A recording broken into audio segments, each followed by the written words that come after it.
You're listening to Win the Day with James Whittaker. What we do in life echoes in eternity. Broadcasting from Los Angeles, California. Here's your host, James Whittaker. Let's go. Welcome back to Win the Day. Last week, I shared with you the 10 biggest lessons from the Win the Day podcast this year. If you haven't listened to it or watched it yet, go and check it out. In this episode, I'm going to share 13 more. There's a lot of great stuff, so let's get into it.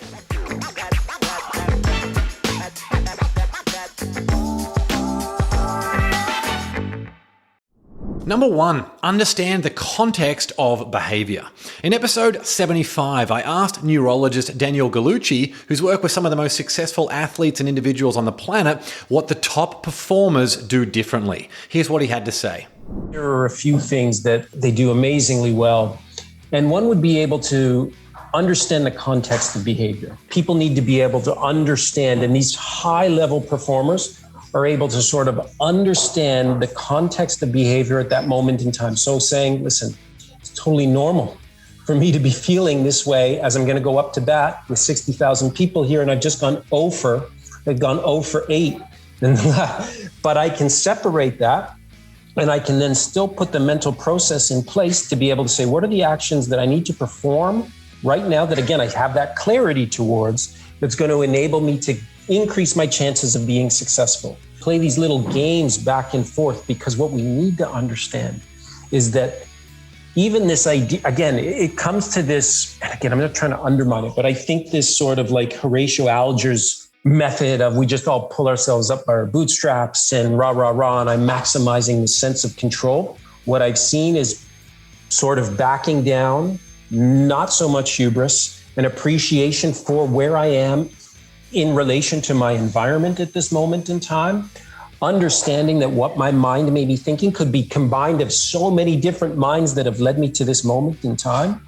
And that with all that stuff, I'm still going to be able to put the pieces in place to be able to focus on certain action items. What are the things that I need to focus on, and how do I move forward?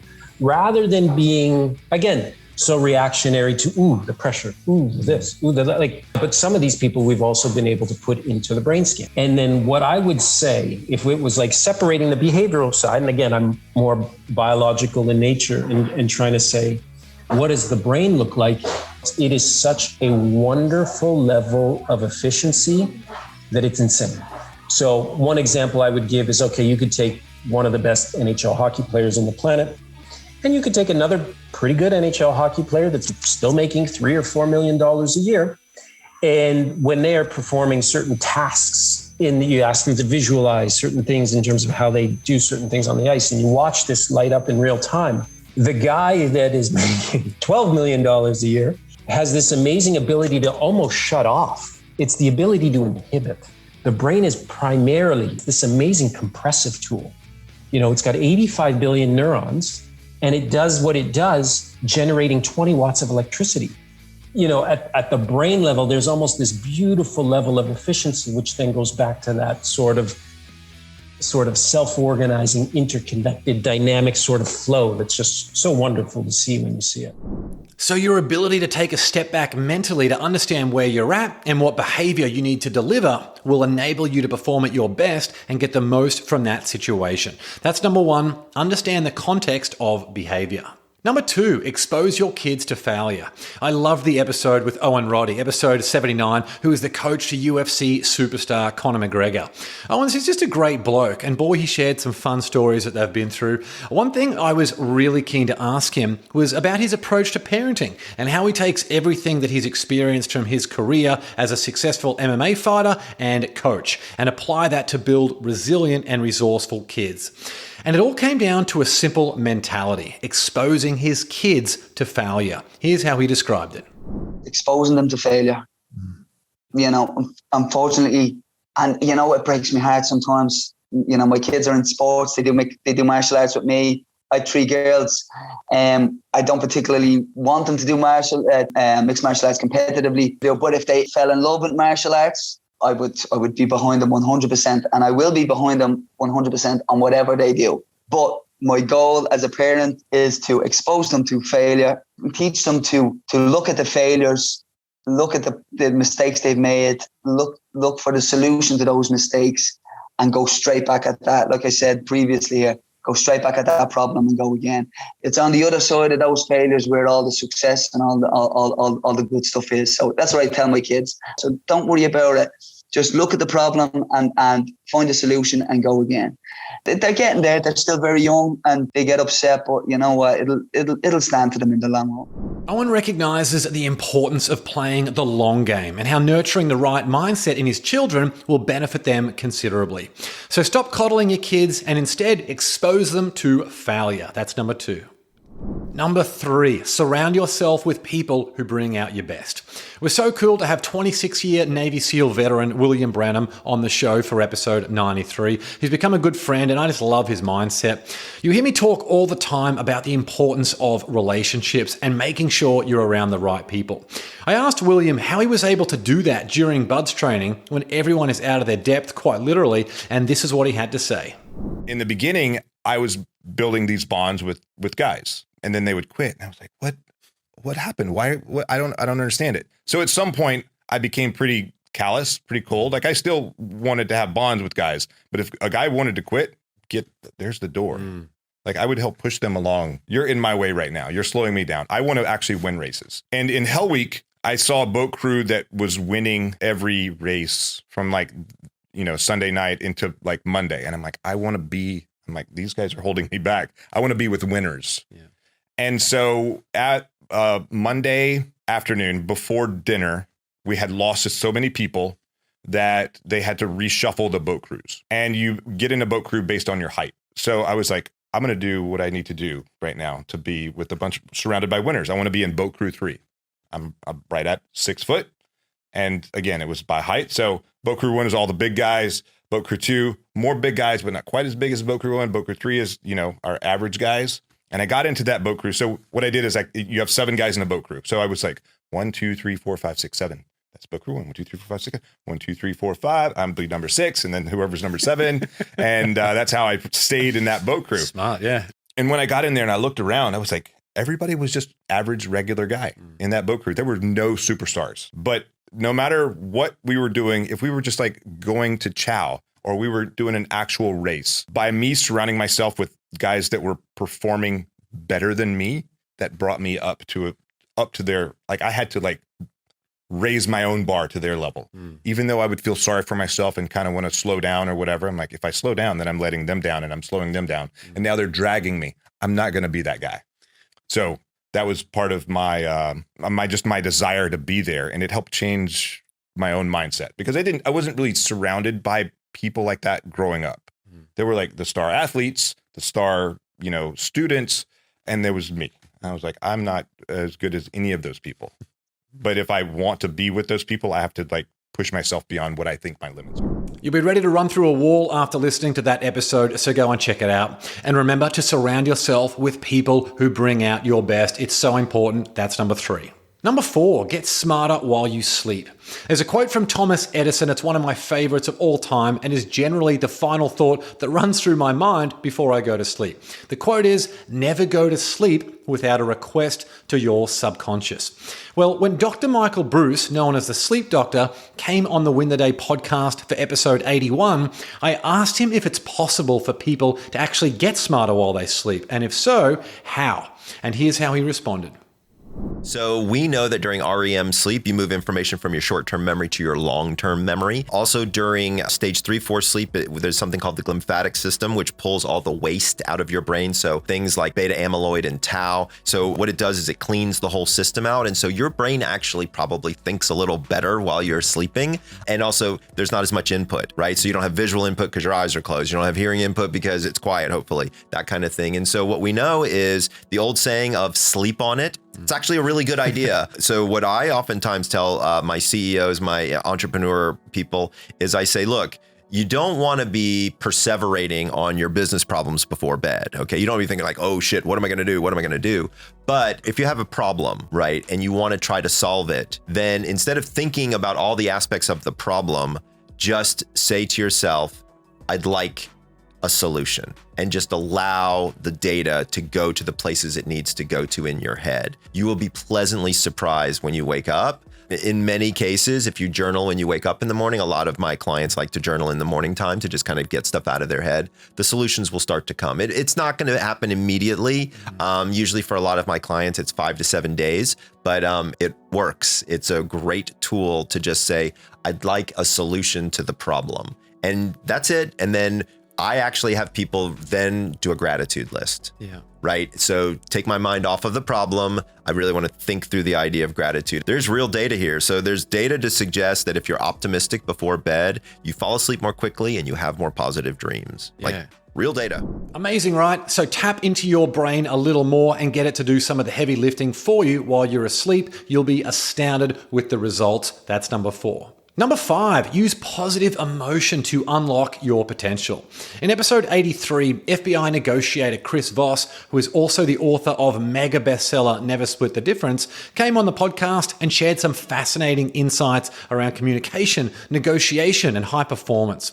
Now, we've all been through a lot. Some people have been through a lot more than others, obviously, but we've all had extreme challenges in our lives from time to time that have crushed our spirit and completely destroyed us of hope. I mean, look at the last 3 years with everything that's gone on. But that doesn't need to be a life sentence. We need to find a way of getting back to positive emotion so we can use it as fuel. Here's Chris. It's a simple answer, but it's not easy. Like I learned on a suicide hotline, to get out of grief, you had to go from grief to gratitude. Everybody makes mistakes. Everybody gets hurt. It's a choice as to whether or not to live hurt. You're never going to get out of it until you ask yourself, what did I learn from it? Do you have to deal with it, or do you get to deal? Like the stumbling blocks, the things that are causing you problems right now, they're the gateway to a higher level life. What do I get to learn from dealing with this? And it's a it's a mindset shift. Anger will not get you to your highest levels of performance. It's got to be a positive emotion, gratitude. It might be elation, challenge. But you'll get fooled by anger because it made such a great difference in how you feel. And you won't know that the highest level of your performance as a human being has to cross into the positive mode. Now, typically, gratitude rarely pulls you directly out of despair. Gratitude rarely pulls you directly out of grief. There's usually an intervening step. But you're never going to get to be the fullest expression of who you are as a human being with anger. Just never going to get there. Chris is an extraordinary individual, so think about how you can apply that into your own life. That's number 5, use positive emotion to unlock your potential. Number 6, achieve financial freedom. I don't even need to elaborate on this one. You already know how much better you could make the world and your family and your community if you had more resources at your disposal, especially financial resources. But the route to financial freedom is something people never seem to look into with much thought. Here's how my dad, financial literacy expert Noel Whittaker, described it. Okay, 1, you must spend less than you earn. It's very simple. You spend less than you earn. Now there's a surplus. You invest the surplus. At the same time, you improve your skills by education, by self-education. As your skills base grows, your income grows, and you're on your way. 80% of people have no interest in improving their skills. 80% of people fall for buy now, pay later, credit cards. They're always behind. Now, if you're in debt every payday, you never get ahead of the game because you need to create the capital base. So I think, you must, not spend everything. You must start the capital base. It'll grow faster and faster, and you improve your skills and add to it. So yes, financial freedom is possible for you. You just need to remember that plan and execute it on it consistently. That's number 6, achieve financial freedom. Number 7, replace anger with calm. Life has a funny way of poking us in ways that can really disrupt our day. And if you're having a bad day or if you've got a lot going on, it's easy to respond with anger. But real power and real happiness comes from harnessing that anger and instead replacing it with calm. In episode 97, my good friend Danny Denham, who has spent a lifetime in war zones as a commando and a military leader, shared just how important that ability is. If you're angry, you're wrong. It's just that. If you're angry at your children, it's the wrong way to be teaching them. If you're angry at your husband or wife, it's the wrong way to get them to believe in your story and why you're angry. You've got to find a way of just not being angry. I tell James, we were we did the breakpoint. We did some kids talks. No, we were talking to corporates. We're talking to people, all adults, generally. And we got a chance to speak to kids the other day, and we were the main focus was to let them understand the collaboration between the mind and the body, and the junction between that's breathing. And we were saying, we've got them to do the plank, not warmed up, just, we know they feel right. You got them to do the plank for like 30 seconds, and 50% of them could do it. They could do it, but their mind was bored. They were like, what is this? I'm embarrassed, And then we got them up and we said, right, okay, so did your body give in or did your mind give in? And, they were like, what? And then we got them doing breathing techniques. We got them doing a few exercises to warm up. And then we did it again. And 100% of them lasted the 30 seconds that we asked them to do. And that was the lesson. The lesson is, if you breathe and prepare yourself, everything else becomes easier. You become stronger. So my lesson to the whole world is, if you're angry, you're using lots of energy, you're erratically breathing, you're frustrated, everything that's good about you is gone. If you could just take the time out just to take a couple of breaths, just like we do when we're under attack, take just a few moments, recalibrate yourself. We say in here, breakpoint, breathe, recalibrate, and then deliver. Just put breath in between your reactions of anger, calm down, 2 or 3 breaths, and then speak what it is you want to say. I think if people started doing that, we would be out of conflict and we'd be out of war. One of the keys that the greats have given us, the Buddhists and stuff like that, is focus on the importance of breath, focus on the importance of calming yourself down and staying out of stress. If people could do that, the world would be a much better place. So next time you're struggling with something, focus on calm. That way you've got a much better chance of getting the result you're after. That's number 7. Number 8, see the potential in others even if they don't see it in themselves. I'm actually writing an article on this that's going to be published on LinkedIn next month, so go and subscribe if you haven't already. It's such an important concept. We all have vulnerable moments in our life when the wrong message could be soul-crushing, but the right message could spur us on to being who we are and having the impact we want to have over the long term. In episode 109, psychiatrist and FBI negotiator Dr. Mark Goulston revealed the moment that changed the trajectory of his life forever. And he said to me, Mark, you didn't mess up because you're passing everything, but you are messed up. But if you got unmessed up, I think the school would be glad they gave you a second chance. So the tears from the body blow turned to tears of, what's he doing? He's being compassionate. And then he said, and even if you don't get unmessed up, even if you don't become a doctor, even if you don't do anything with the rest of your life, I'd be proud to know you. So then I'm just sobbing, like, what is he saying? So he's seeing the potential in you, perhaps more than you could see yourself. Yeah. And given that I come from that background, that you're only worth what you can do, imagine you're feeling that. Imagine that you're feeling pretty worthless. And then he said, and even if you don't do anything, the reason I'd be proud to know you is because you have some goodness in you and kindness that the world needs. And we don't grade that in medical school. Maybe we should.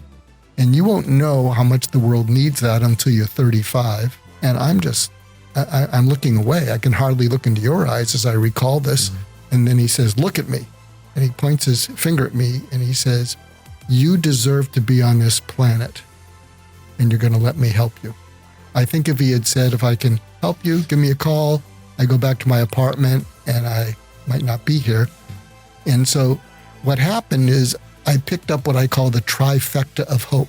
You're worthwhile even if you don't do anything. If there's something decent in you or good in you, you deserve to be here. So he saw an unconditional valuing of me that I didn't have to earn or perform. He saw a future for me that I didn't see. 35 years from now, the world's going to need you. And then he also went to bat for me. He stood up to the medical school and said, we're going to give this one a second chance. And he arranged where I would meet with the promotions committee. And I guess they were able to see something in me that I couldn't see. So think about that trifecta of hope and remember how much power you have to help improve someone else's life or perhaps even save someone else's life. That's number 8. See the potential in others even if they don't see it in themselves. Number 9, focus on distribution first. If you run your own business or are thinking about starting your own business, this is about the best advice you will ever receive. In episode 113, Shaheen Cheyenne, who generated more than $1 billion in sales by his 20th birthday, came on the podcast and shared the biggest mistake people make with their business. The things I write about in my book that one of my mentors taught me is always look at distribution first. The fool's way to sell something is to create a better mousetrap and hope that the world will find its way to your door. It's bullshit. Nobody cares. The correct way to do it is to find a market, to find the distribution, and then to just give it what it needs. That's how you get rich. Because now you're just feeding the market what it already wants. And all you have to do is tell a better story. All you have to do is provide value, provide excellence, and you're good to go. Educating a consumer is really the job of these big corporations with endless capital and public funds and that kind of thing. That is not the job of us as mid-level, high-level entrepreneurs. It's not our job to do that. What our job is to make money. And how we do it is by finding distribution, finding a market, like you said, that's hungry, and just feeding it what it wants. Shaheen's got a great energy and has some incredible insights in that episode. That's number 9, focus on distribution first. Number 10, believe in yourself. In this world, there are a lot of things that will knock you off course. It's why I'm so passionate about always knowing who you are and where you want to go so you can insulate yourself from the naysayers and that negative energy. In episode 99, Karen Dwyer, who's just an amazing person, spoke about how some of the clients she works with have been completely crippled by how other people had spoken to them. It can be a hard one if you choose it to be. And I think we can put all of our autonomy over there with the doctor, and they're brilliant and they've studied for so many years. And you're right in saying, you're left with your own thoughts and your daily life that, that's not taken into account when you see a specialist every 6 months or a year. So I think it's important to be able to take on what they say and ask as many questions as you possibly can. How will this affect my daily life? What should I avoid? What should I, continue doing or maybe look into a little bit more? But I think having your own autonomy and drive and commitment to, what is the lifestyle that you want? How is it that you want to live, and not waiting for appointment to appointment to be told either good news or bad news. Because, in between then, you're not living. And we do sometimes hand over, I still do it. So if I go to the doctor, I'm like, okay, please tell me, rather than actually going, okay, well, what can I do for myself? And a lot of times you have to wait for a doctor, they're there for a reason. And they do great work. But I think having some kind of practice, daily practice for sure. I mean, the basics of things are, having a really solid morning and evening routine, making sure that your lifestyle works for you, what you eat, what you do, but also planning and taking responsibility around that. That's the biggest thing that we can do. Biggest thing. I've seen people make the tiniest changes and 2 months later, completely different life. So I think balancing out your own influence and power and putting that together with your doctor's advice is so important. As you hear me say all the time, the most important opinion is how you feel about yourself. It's the key to self-belief, and you're going to need it, especially if you're dealing with something tough. That's number 10, believe in yourself. Number 11, problems help you get better at finding solutions. You know what it's like when you get confronted by a problem when all you want is the result. If you've got kids, you can see how frustrated they get. And of course, it can be so frustrating even for adults. But in episode 115, Angela Sutherland, who's the founder of kids nutrition company Yumi, mentioned that problems are simply presented to us so we can get a lot better at finding and generating solutions. It's a mindset that we need to adopt and also to share with the next generation. Here's how Angela described it in the context of the conversations she's having in her family. It's actually a really good time to have at the dinner conversations around sort of general broader concepts. And so we talk about resilience and optimism. We talk about not letting something bother you. I think you can see it in early ages when kids get very frustrated. They can't finish an assignment. They get something wrong and they get very angry. And it's just about, taking a deep breath, thinking about what to do right. How do you fix it? We talk about there's no such thing as a problem.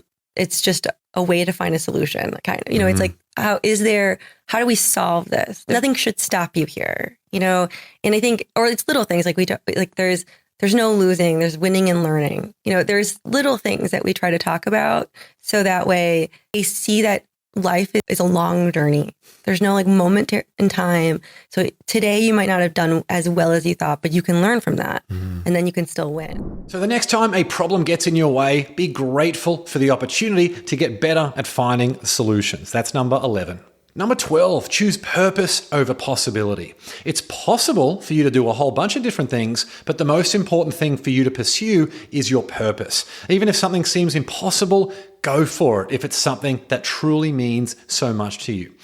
In episode 103, Ben Goodwin, who's the founder of Olipop, which is on a fast track to being a billion-dollar company, revealed a little bit about how he views the challenge in front of him before he started that business. One thing that my mentor actually said to me that I do keep close to my heart is that most things that are worth doing seemed impossible at the start.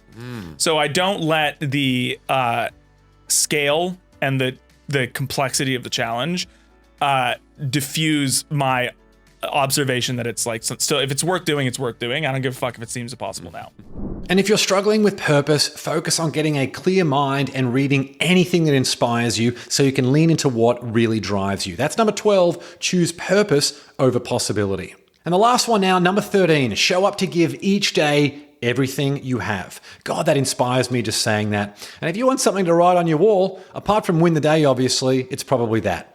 One of my favorite interviews was with Kiran Sinha, the founder of Illumix, who came on the show in episode 107 to talk about the metaverse of all things, but we actually spent the majority of our conversation talking about her fascinating mindset and how she's using it to change the world. Here's a little refresh. I love Post-its. So I have Post-its all over my apartment at all times. I have them with me all the time. I think they're an incredible business tool.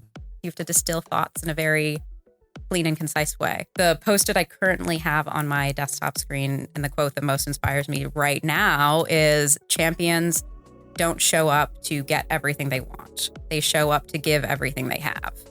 And that is something that's giving me a lot of energy right now. And to me, that's regardless of the type, what happens, what you get out of that, right? That could be bad, that could be good. That's not always in your control. But if you show up and you give everything you have and you think about your life from that kind of impact-driven mindset, you will, I think, feel more fulfilled and actually achieve more towards your goals than I think with any other headspace. So good, right? That's number 13. Show up to give each day everything you have.